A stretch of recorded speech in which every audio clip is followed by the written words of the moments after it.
Hello everyone, আশা করি আপনারা সবাই ভালো আছেন। আমিও ভালো আছি।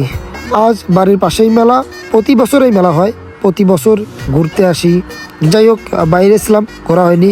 আর মেলার জন্য প্রতিবারেই কান্না করতাম ছোটোবেলায়, এখন না, এখন কান্না করি না। ছোটোবেলায় অনেক কান্না করতাম মেলা আসার জন্য।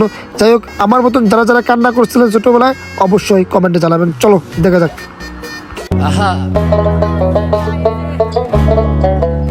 হ্যালো আহা সামনে নাগরদোলা আছে, আর নাগরদোলা আমার ইমোশন। যাই হোক, নাগরদোলা দেখলে চড়তে ইচ্ছে করে, কিন্তু এখন আর চড়তে ইচ্ছে করে না, এখন ভয় করে। ছোটোবেলায় অনেক চড়তাম। যাই হোক, চলো দেখা যাক।